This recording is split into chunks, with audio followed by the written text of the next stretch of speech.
মাঠের লড়াইটা সাময়িক সময়ের, কিন্তু যেটা দীর্ঘ সময়ের লড়াই, যেটা সার্বজনীন লড়াই, সেটা হচ্ছে সাংস্কৃতিক লড়াই।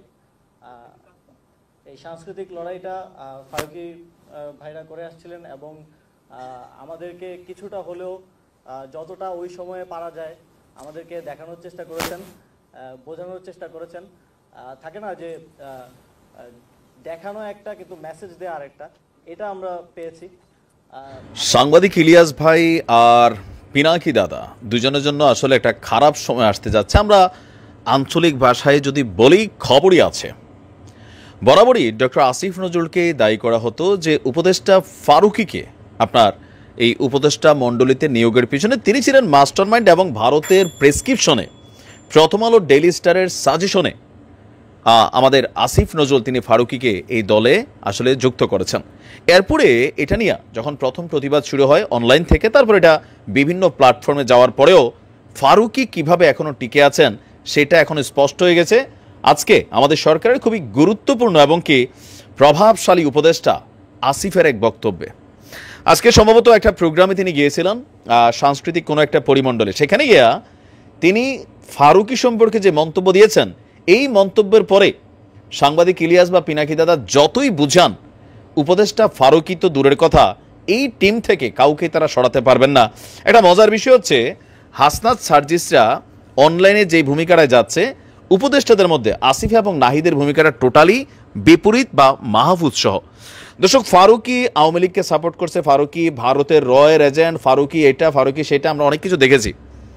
কিন্তু আজকে আসিফ বলছে যে এই যে আন্দোলন, জুলাই অভ্যুত্থান যেটা হয়েছে, একটা পার্ট ছিল সাময়িক, মানে মাঠে ময়দানে যেই যুদ্ধগুলো হয়েছে, এক ধরনের ছাত্ররা মারা গিয়েছে, শত শত এখানে আহত হয়েছে, কিন্তু এই লড়াইটা আসলে ছিল দীর্ঘকালের। আর ওই দীর্ঘকালের এই লড়াইয়ের একজন বলিষ্ঠ যোদ্ধা হচ্ছেন ফারুকী। আপনি ভাষাগুলো বুঝছেন? আসিফ কিন্তু একদম গোড়া থেকে কথাটা বলছে যে সাময়িক সময়ের একটা লড়াই ছিল, আর একটা ছিল দীর্ঘকালের লড়াই। সেই লড়াইয়ে ফারুকী ভাইরা উদ্বুদ্ধ করেছিল আসিফদের কিভাবে, যেহেতু মুস্তফা সরোয়ার ফারুকী তিনি একজন নাট্য নির্মাতা, তার নাটকগুলোর মধ্যে চলমান সমাজের বিভিন্ন সমস্যাগুলার একটা দৃশ্যপট থাকতো। তো আসিফ বলছিল যে আমরা দেখতাম একটা, কিন্তু আরেকটা মেসেজ ক্রিয়েট করা হতো, যেটা আমরা ছাত্ররা বুঝতে পারছিলাম। মানে আজকে আসিফের এই বক্তব্যের পরে যদি বলা হয় যে ফারুকীকে ভারতের রয়ের এজেন্ট হিসাবে এখানে রাখা হয়েছে, অথবা ভারতের ফারুকীকে এখানে টিকিয়ে রাখছে, তাহলে তো একটা প্রশ্ন চলে আসে, তাই না, যে আসিফ কি তাহলে ভারতের রয়ের এজেন্ট?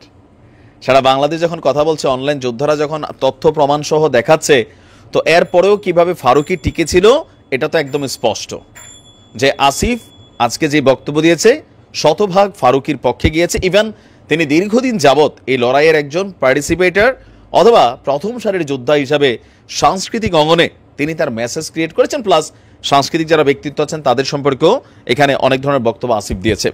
এখন প্রশ্নটা যেটা হচ্ছে, আমাদের অনলাইন যোদ্ধারা ডক্টর আসিফ নজরুল ইসলাম এবং মোস্তফা সরোয়ার ফারুকী ইস্যুতে যেই একটা জনমত তৈরির চেষ্টা করছেন, বিশেষ করে সাংবাদিক ইলিয়াস এবং ডক্টর পিনাকি, কোথাও না কোথাও তাদের এই বাতাসটা সারা বাংলাদেশের জনগণের একাংশকে টাচ করে যাচ্ছে।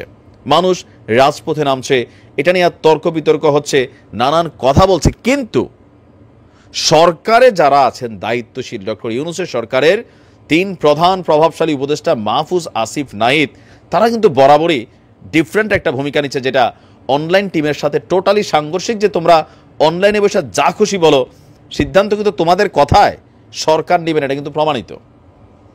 আপনি আর কোন ইস্যুটা দেখবেন যেটাতে প্রথম আলো ইস্যু বলেন, ডেইলি স্টার ইস্যু বলেন, আমাদের উপদেষ্টারা কি বলছে, ফারুকী ইস্যু বলেন, আসিফ নজরুল ইস্যু বলেন, উপদেষ্টারা কি বলছে, পিনাকি দাদা বা সাংবাদিক ইলিয়াস, কোথাও না কোথাও যেভাবে এটা ক্ল্যাশ হচ্ছে, তো এটা পজিটিভের বদলি বরঞ্চ তাদের জন্য নেগেটিভও হইতে পারে অন্যান্য দিকে, যদিও তারাও ডর ভয় পায় না, দীর্ঘদিন যাবৎ কাজ করেছে।